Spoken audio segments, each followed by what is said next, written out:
Niwega. Asanti sana siku ya leo ambapo Bwana ametupa siku nyingine tena tuweze kukutana pamoja na tuwe katika ibada hii yetu ya masomo.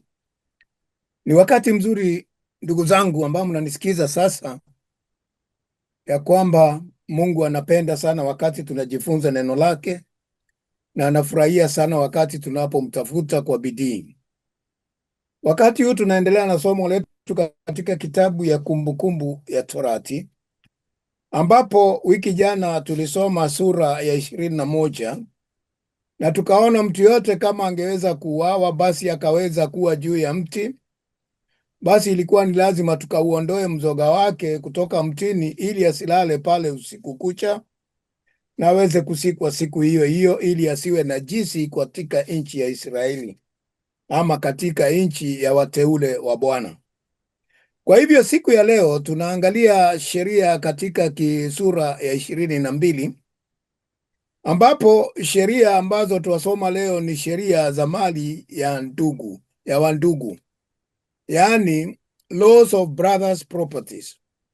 Yaani wakati wandugu wako pamoja, kuna ile mali ambayo ni yao, hao wakiwa ndugu wa kiume ambao Bwana amewabariki, na ndugu wa kike wote pamoja katika jamii moja. Kunaweza kuwa na watoto wengi, na basi pale ndipo tunaambiwa sheria ambazo zitafuatwa ili kuzigawa hizi mali.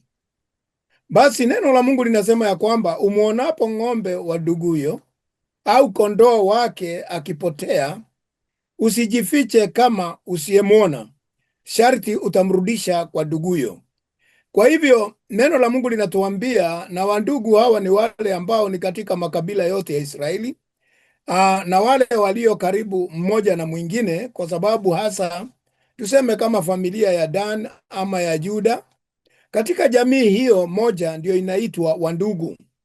Nao wengi wao waliweza kujulikana kwa sababu walijuana na walijua huyu ni mtoto wa fulani, huyu ni wa fulani, na babu yao ni Yuda ama ni Zabulon, ama pengine awe ni Dan ama Isacha, na namna hiyo, na hao ndio wanajiita wandugu. Na wakati wako undugu namna hiyo, basi ikiwa utaona mali yake moja, yaani ng'ombe wa nduguyo ama kondoo amepotea na hayuko pamoja na wale wengine, ama kitu kingine chochote, hata wanyama kama punda na wengineo, uone kimepotea, usijifanye ya kwamba haukuona, ili kitu hicho ama mnyama huyo asiweze kupatikana.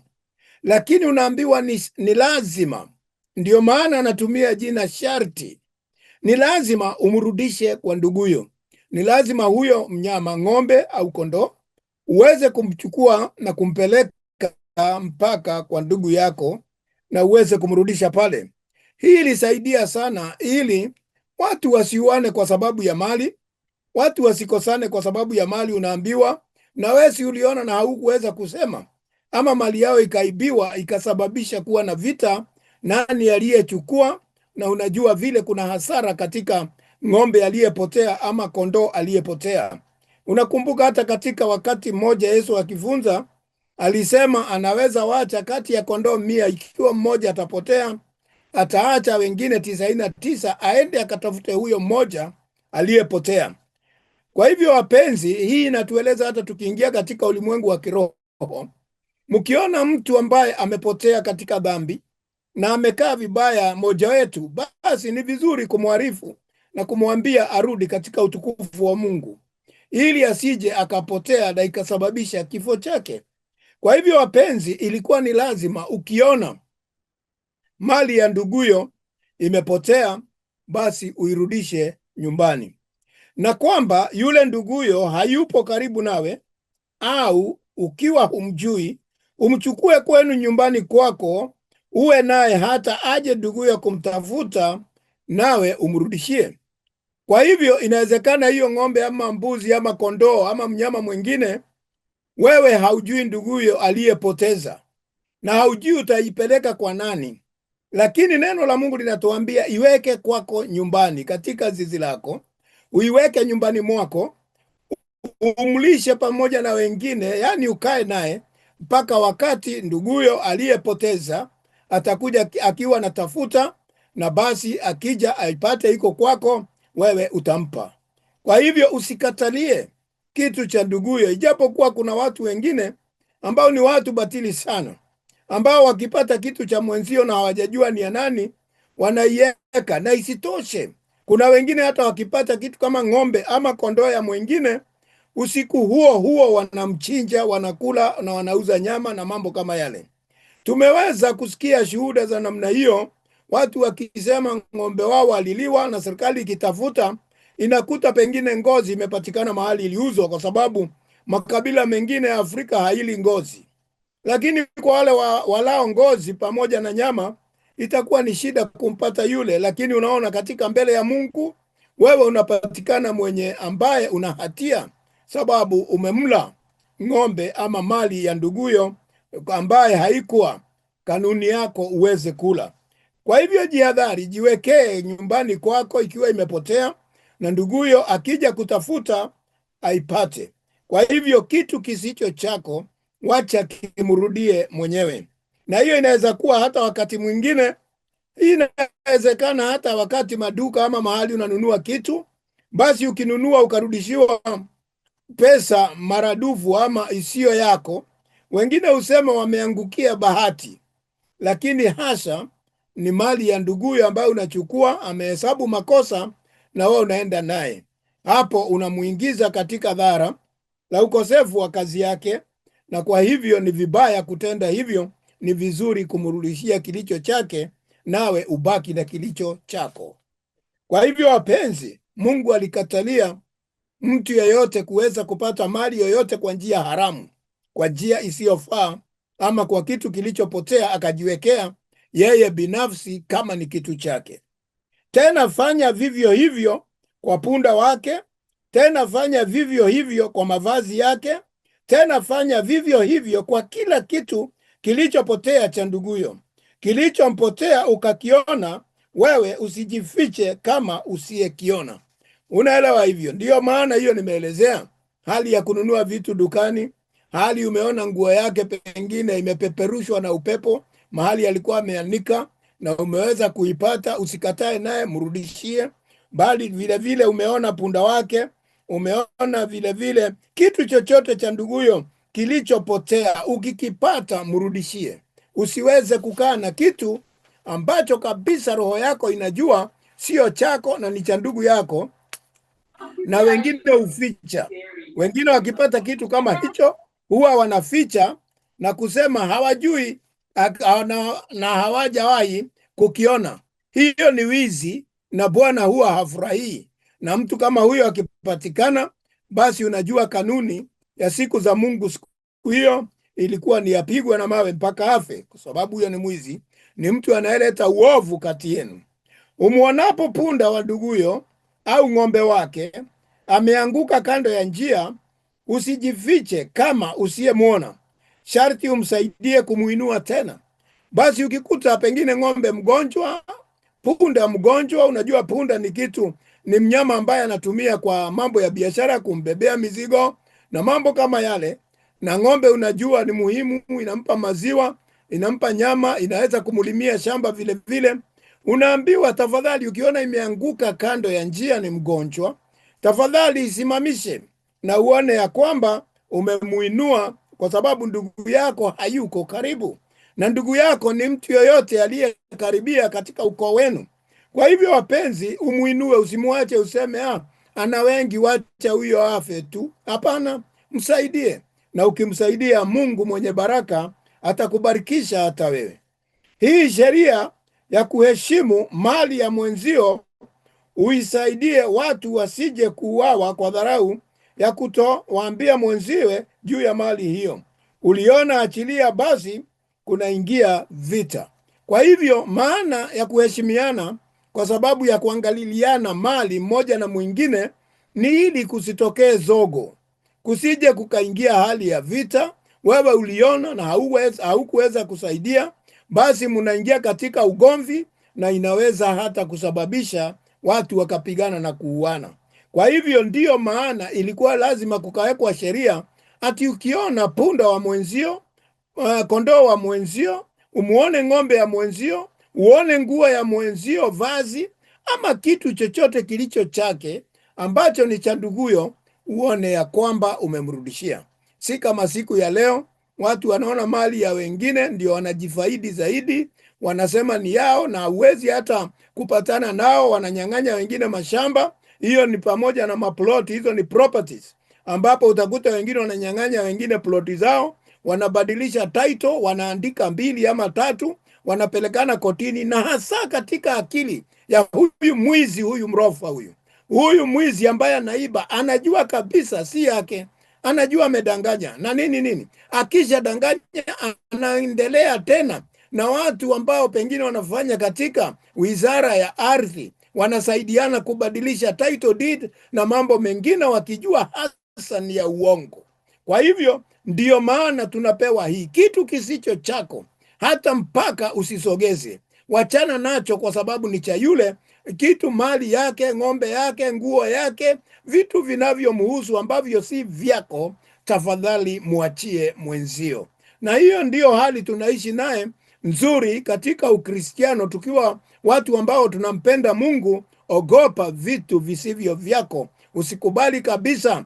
Hata kama ni mwenzio analeta nyumbani, mwambie hivi, hatuvitaki nyumbani, irudishiwe mwenyewe, kwa sababu itaingiza machukizo na mambo maovu katika boma yenu, na mtaona kwamba mnaenda kwa njia isiyofaa, sababu mmeingia hali ya laana na kuwa na vita na Mungu, na mambo yanakuwa mabaya.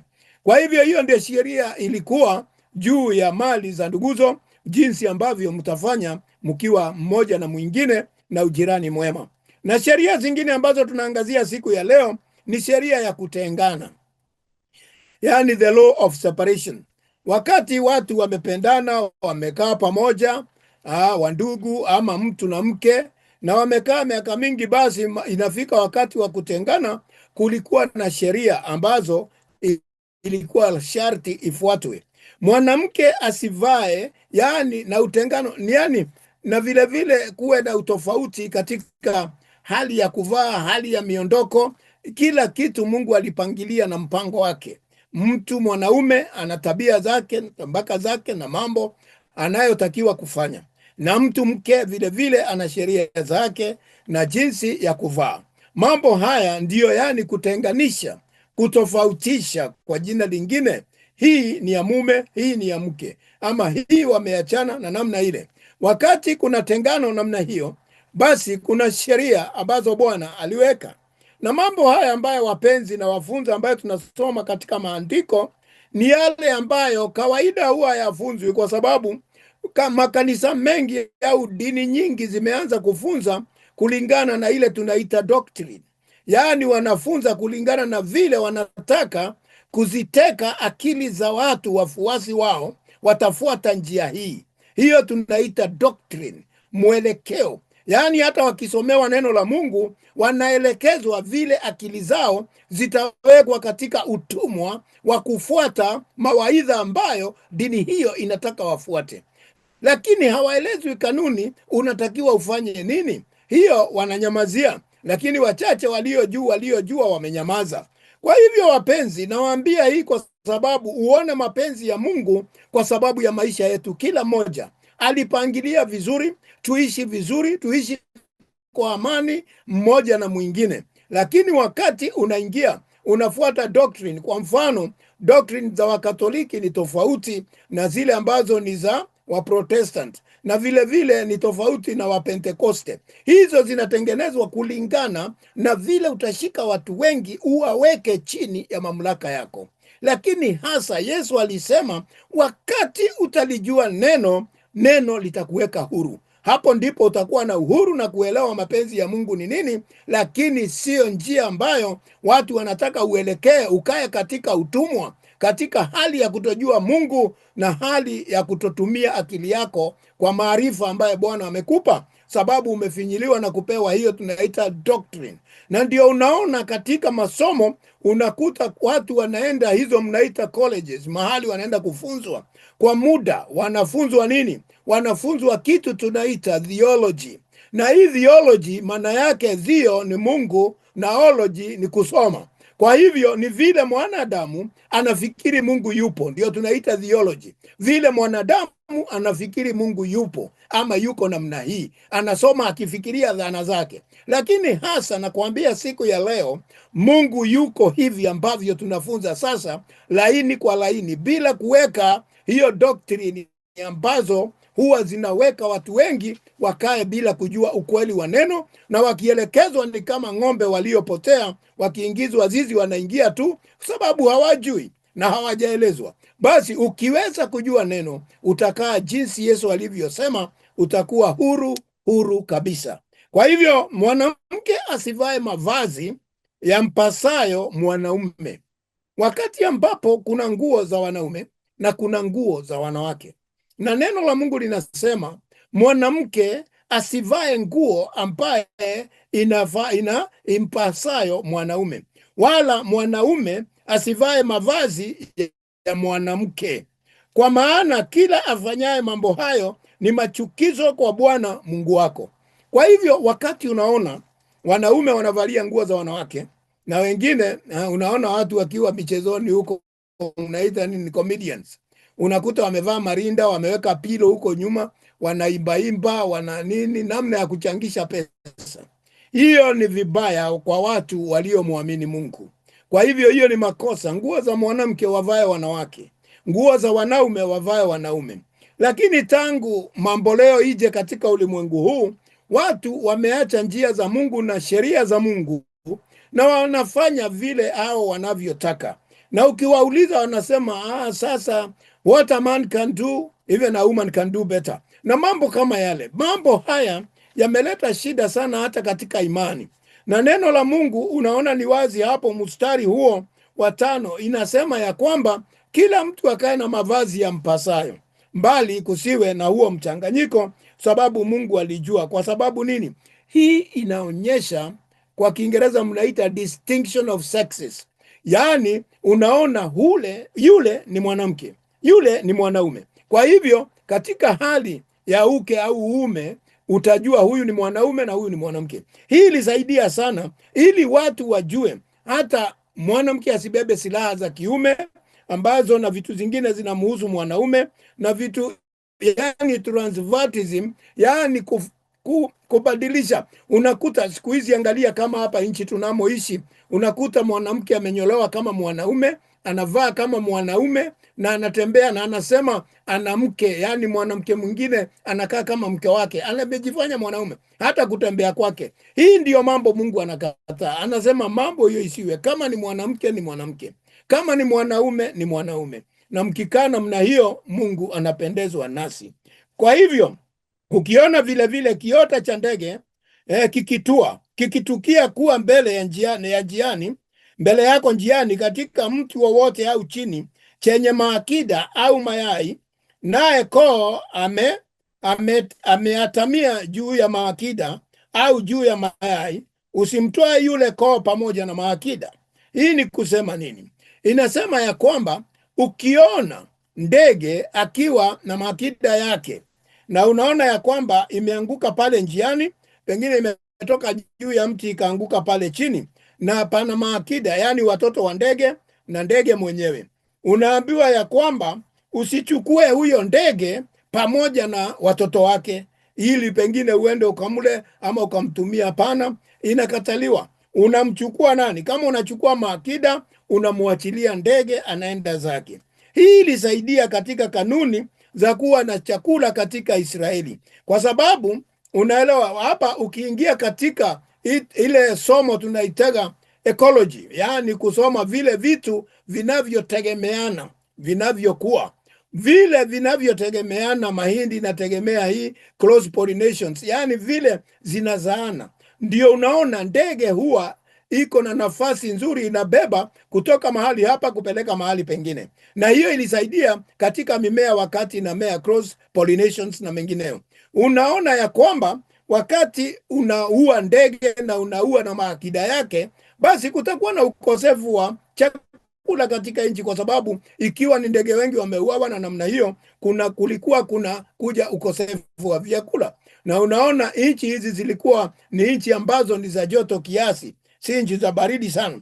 Kwa hivyo wapenzi, ndio Bwana nakuambia usile mama pamoja na mtoto. Ni kama vile unaambiwa hata ng'ombe akiwa bado ananyonyesha usitumie ndama na utumie na uwe mama yake vile vile, kwa sababu utasababisha hali ya ukosefu wa vyakula na vile vile utakuwa umetenda jambo lisilo nzuri mbele ya Bwana. Kwa hivyo lazima uache kimoja kiishi na kingine basi utaenda kutumia jinsi unavyotaka kama ni vyakula.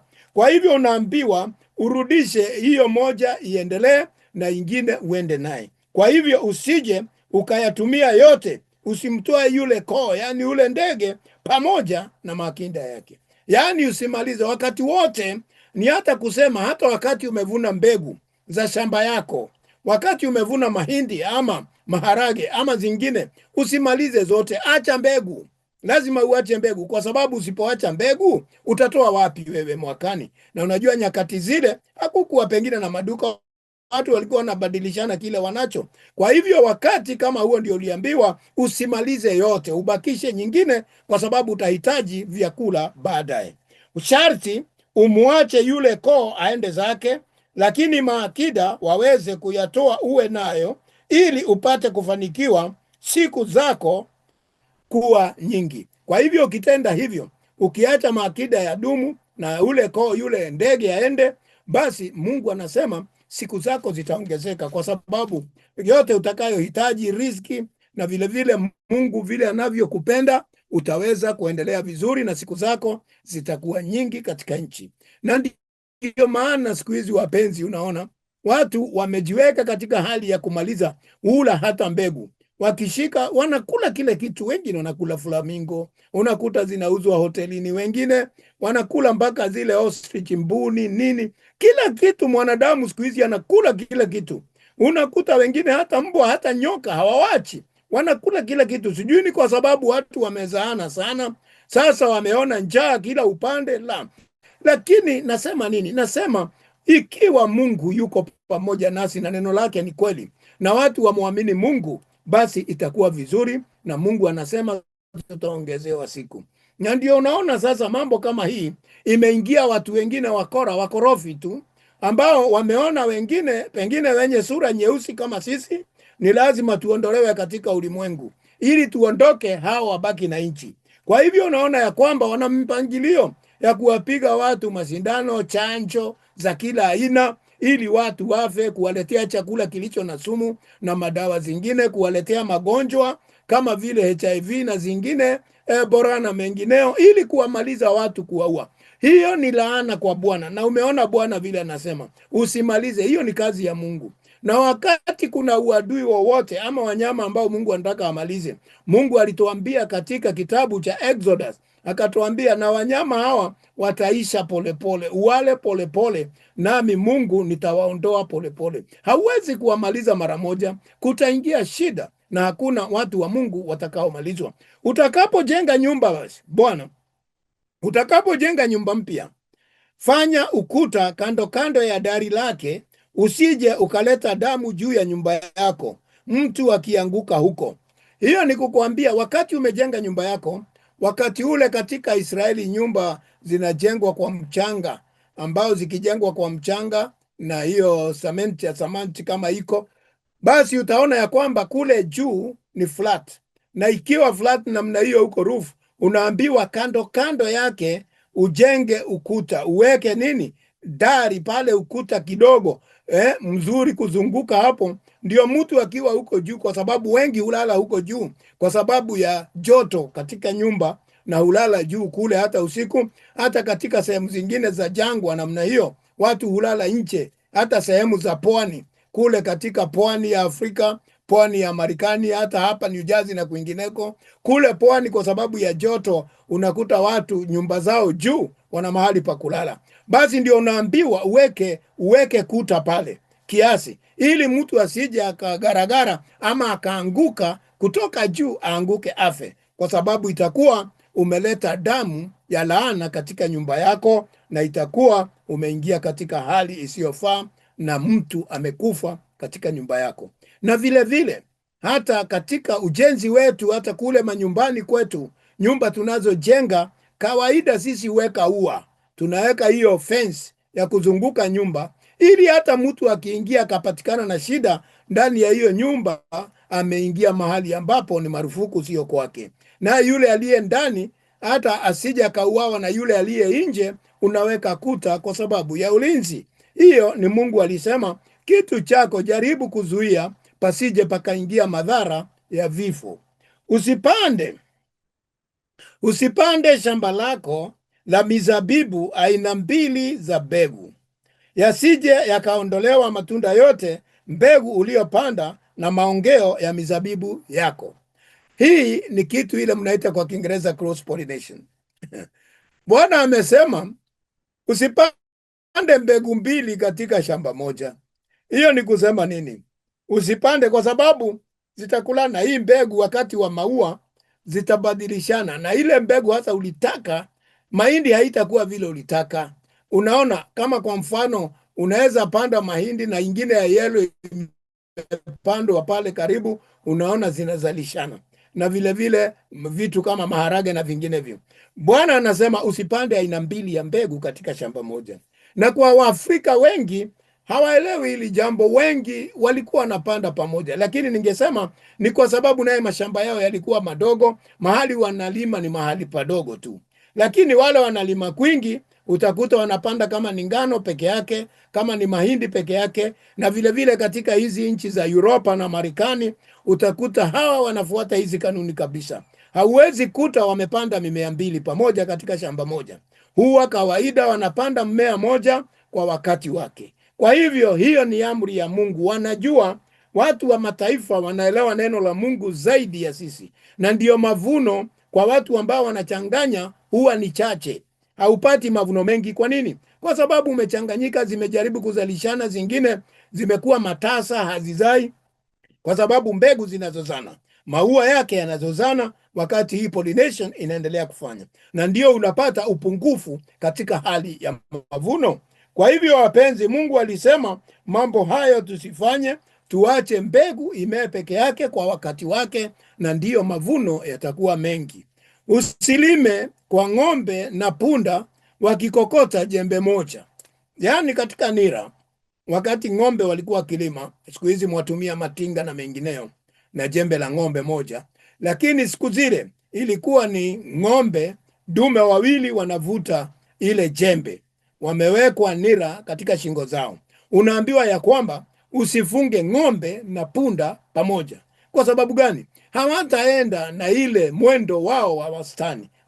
Hawataenda, kwa sababu huyu anakimbia na huyu hawezi. Kwa sababu sasa shamba lako litakuwa ni zogo tu, kwa sababu unaingia mambo yasiyofaidi. Mungu aliona haya na alijua sababu yake. Hata ukifanya namna hiyo, shamba lako halitakuwa na mavuno. Katika ulimwengu wa kiroho kuna mambo kadhaa umeharibu. Kwa hivyo wapenzi, usichanganye. Na sijawahi kuona watu wakilima na punda pamoja na ng'ombe wamewafunga pamoja.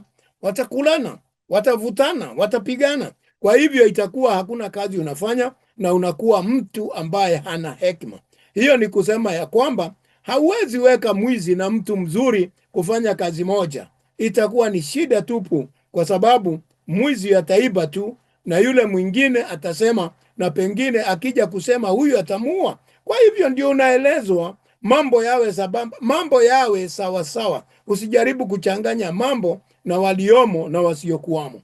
Kwa hivyo uangalie sana mambo haya hata katika kilimo, basi utaona mazao yatakuwa namna gani. Usivae nguo iliyochanganyikana sufu na kitani pamoja. Ukiangalia Waisraeli, yani sufu ni ulen na kitani ni silk. Wakati unavaa nguo, anasema usishone silk, usichukue kitani ukachanganya na sufu ati unashona nguo moja. Hapana, Mungu anakataa hiyo, usichanganye, kwa sababu unajua kitani inatokana na wadudu fulani. Silk ndio wana ile choo yao ndio inatengenezwa kitani, silk, na hii sufu inatokana na manyoya ya kondoo.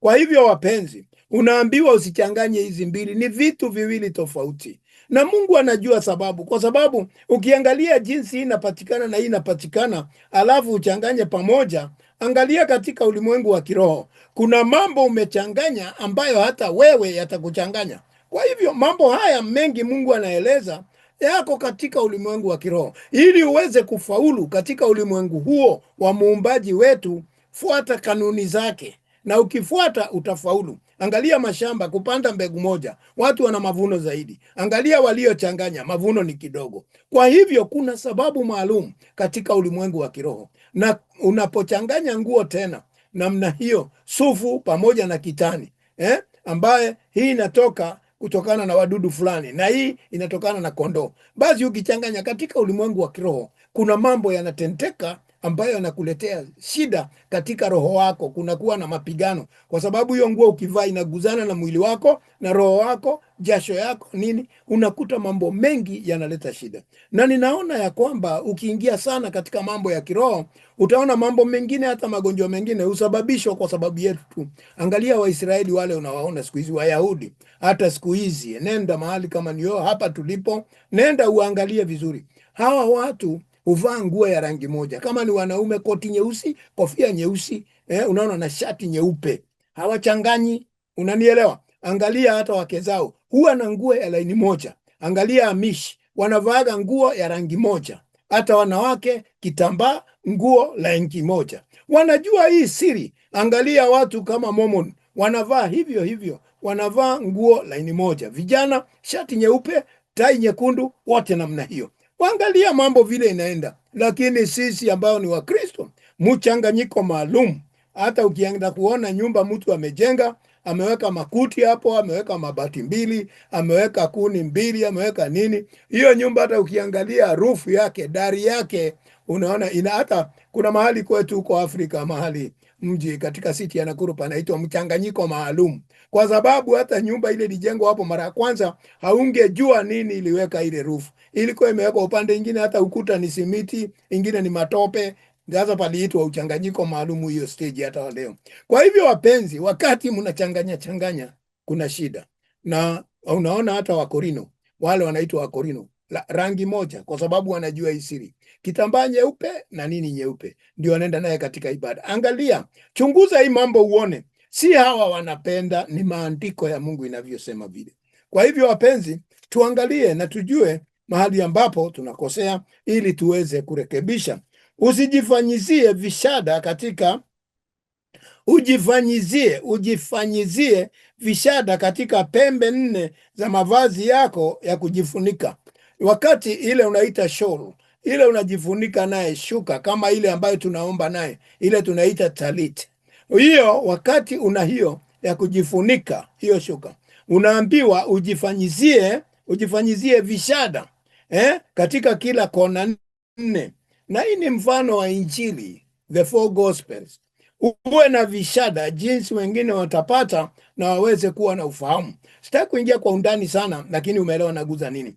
Wakati unaweka vishada hivyo ni vya maombi. Kumbuka hata yule mwanamke aliyekuwa anavunja damu miaka 12, vile alifanya, alikimbilia kuguza kishada cha Yesu, aguze tu na akasema atapona. Na alifanya hivyo. Kwa hivyo unaweka hizo vishada, ni tariti. Wakati unaweka inasaidia kukumbuka, na hasa huwa ya kijani ambaye ni huwa ya blue. Na wakati iko namna hiyo inaonekana kabisa hiyo ni ukumbusho ya Mungu, unakumbuka juu ya maumbile. Na ndio hiyo Mungu anakumbusha ya kwamba tuwe naye. Waisraeli, Wayahudi wanaiweka sana. Waislamu, angalia Waislamu wana vishada kwa zile zao wanavaa. Angalia mambo hayo yote yanaonekana. Angalia hata Wahindi wanaye na wengine katika nguo zao za kwenda kwenye ibada. Lakini sisi watu ambao tunajiita wa kiroho, mambo mengi sana tumewacha ambayo yako katika Biblia, na ndio nakuta mambo mengi tunakuwa tunapungua, tuna pungufu ya aina fulani. Just a moment.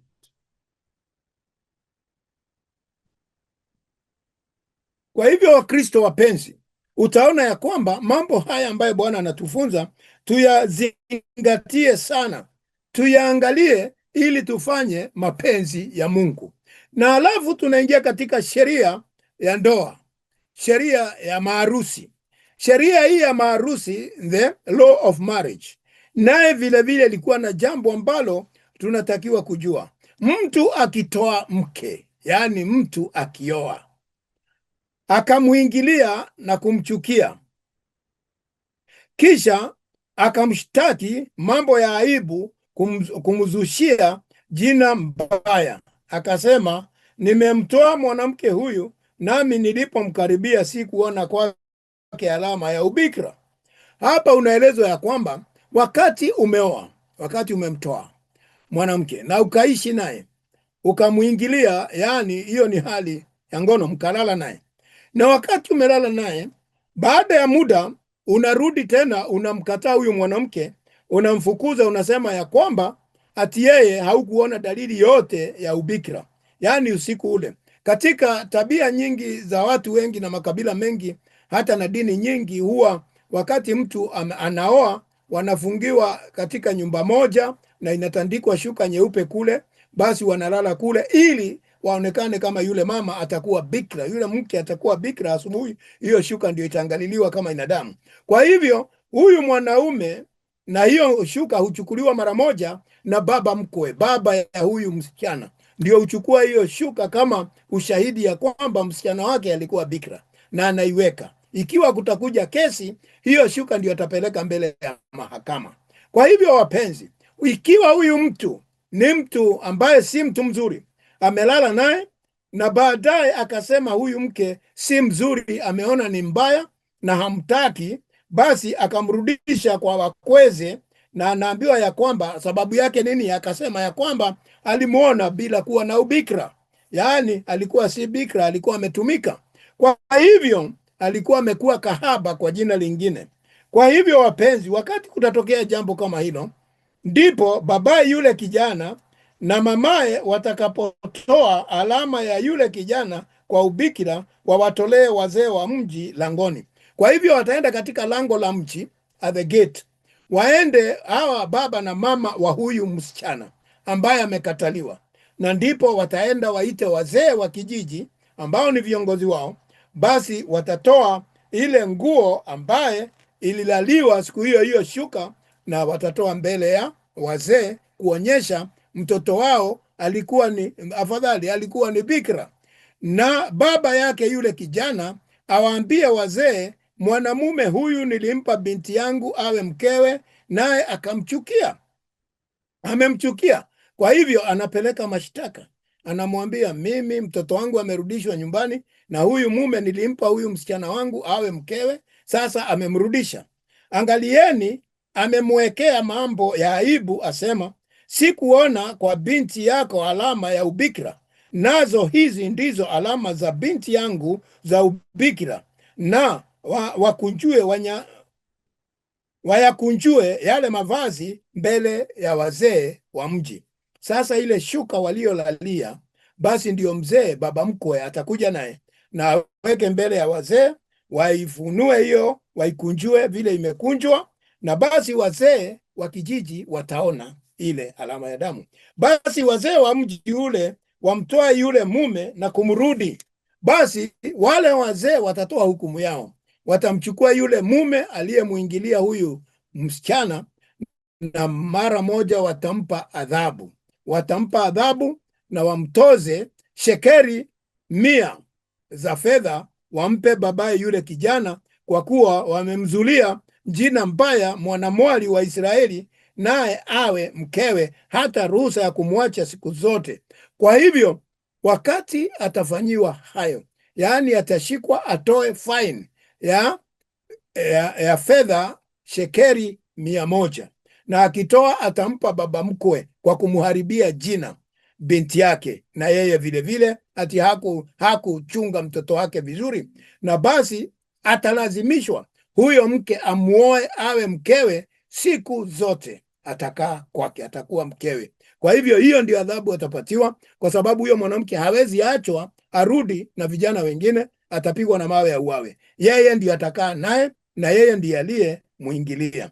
Lakini likiwa ni kweli neno hilo la kutoonekana kwake yule kijana alama ya ubikira, ikiwa huyo msichana kwa kweli hakuwa bikira, na wamtoe nje yule kijana mlangoni juu ya nyumba ya baba yake, na waume wa mji wake wampige kwa mawe mpaka afe. Kwa hivyo ikiwa atapatikana kweli hakuwa bikira, ilikuwa ni kuuawa. Alikuwa anapigwa na mawe na wanaume ambao ni kwa upande wa baba yake, ambao ni kuona ameleta aibu kwao, wanampiga na mawe mpaka afe. Kwa vile alivyofanya upumbavu katika Israeli, ameaibisha nchi yao na watu wao. Kwa kufanya ukahaba katika nyumba ya baba yake, ndivyo utakavyoondoa uovu katikati yako. Kwa hivyo hiyo itakuwa ndio kuondoa. Angalia jinsi Mungu aliangalia sana juu ya heshima katika vijiji, katika jamii, na ilikuwa hata makabila mengine, Wakikuyu, Wajaluo na wengine. Kuna sheria hizi zilizofuatwa, na zilipofuatwa watu waliweza kuoleka wakiwa mabikira na vijana vile vile wakiwa na adabu. Lakini watu walipoacha mila hizi na desturi, ndio unaona ukahaba, mambo mengi mabaya na uwaji na ubakaji na mengine yameongezeka katika nchi. Kwa sababu gani? Watu wamemuasi Mungu. Watu wameacha mambo ya Mungu, wanafanya mambo ya kipepo, mambo ya kishetani, na kufanya mambo ya kujaribiana. Hata wameenda na kuwaingilia watoto wadogo, kama tunasoma hata kusikia mambo, unasikia hata katika pwani nyingi watoto wanaibiwa na kupelekwa katika utumwa wa kufanyiwa mambo maovu ya ubakaji na mambo mengine mabaya, na wengine hata kutolewa sehemu za miili yao na kuweza kuwekwa matajiri walio na pesa, wengine kuuawa na wengine kutolewa dhabihu zisizofaa. Haya mambo yote ni kwa sababu watu waliachilia kufuata kanuni za Mungu, wanafanya mambo yao jinsi shetani anavyowaongoza. Akifumaniwa mtu mume amelala na mwanamke aliyeolewa na mume, na wafe wote wawili. Ikiwa kuna mwanaume yeyote atapatikana akienda na mwanamke aliyeolewa, jawabu yao ama sheria iliyowekwa ni kwamba wapigwe na mawe, wafe wote wawili, kwa sababu wote wawili ni waovu. Kwa hivyo haikutakiwa mambo ya sexes katika jamii. Hiyo ilikataliwa kabisa. Mambo ya ngono na mambo mengine, kuingiana, kuzaa watoto tofauti hawa na wale. Angalia kama makabila mengine yalikuwa nafanya vile, ni kinyume na Mungu. Mungu alikataa. Sababu hii ndio husababisha mambo na vita katika jamii na watu kuuana. Ilikuwa jawabu yake, mtu akipatikana, hakuna lingine, wapigwe na mawe, waondolewe katika ulimwengu. Mtu mume aliyelala na mwanamke na yule mwanamke naye, ndivyo mtakavyoondoa uovu katika Israeli. Kwa hivyo kuondoa uovu ni sharti hawa watu wauawe, kwa sababu uenezaji wa tabia kama hizo utakuwa ni kueneza hata jamii zote kuwa ni makahaba. Na ndio naona hata katika dini zingine hii jambo likiingia, wachungaji kuingiana na wale ambao ni washiriki na wengine, hiyo kanisa inaharibika kabisa. Watu wote ni ngono na kila mahali. Mungu hapatikani pale, labda wakalipe kuja kudanganya wengine na kusema ni vizuri. Hakuna vizuri iko hapo. Hapo ni dhambi imelala mahali pale, na Mungu hawezi kupatikana hapo. Pakiwa na kijana aliye mwanamwali amepozwa na mume, na mwanamume akimkuta mjini akalala naye, watoeni nje katika lango la mji ule, mkawapige kwa mawe hata wafe. Basi unasikia, ikiwa msichana amepozwa, kupozwa ni kwamba tayari ametolewa mahali fulani, anagojewa siku fulani aje achukuliwe, ameshaolewa. Kwa hivyo inajulikana mume wake ni fulani, kwa sababu amempoza. Na kuja mwanaume mwingine achukue huyo aliyepozwa, wapatikana wamelala pamoja, yani wameingia ngono pamoja. Neno ambalo linatoka ni kwamba wachukuliwe wote wawili, kwa sababu wametenda wakijua, wapelekwe nje ya lango, wapigwe na mawe mpaka wafe kabisa. Yule kijana kwa kuwa hakupiga kelele, yani huyo msichana hakupiga kelele. Kama angepiga nduru, yani screams, aweze kupiga kelele, ni kuonyeshana kweli alikuwa nabakwa, na watu wangetoka wamshike huyo mwanaume na wampige mawe wamuue.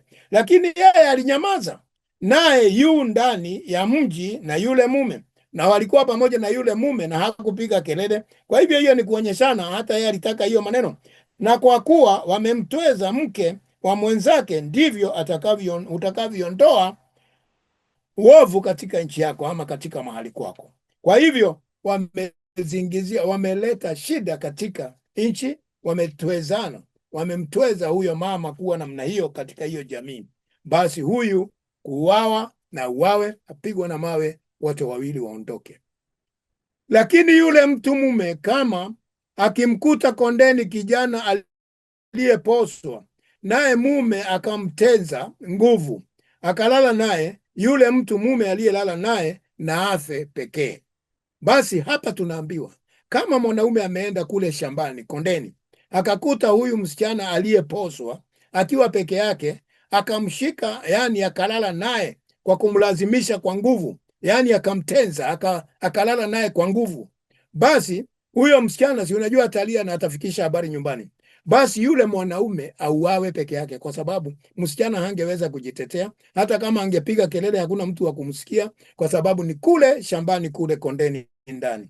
Kwa hivyo mwanaume peke yake auawe na msichana asiuawe. Lakini yule kijana usimfanye neno hana dhambi yule kijana ipasayo kuwa, kwa kuwa ni mfano wa mtu kumuondoa mwenzake akamuua, na vivyo vilivyo hivi.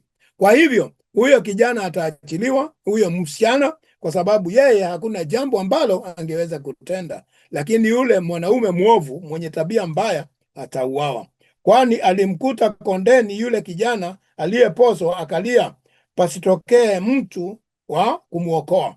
Kwa hivyo hapakupatikana mtu wa kumwokoa, na jambo hilo likatendeka. Kwa hivyo huyo msichana mkike hatauawa.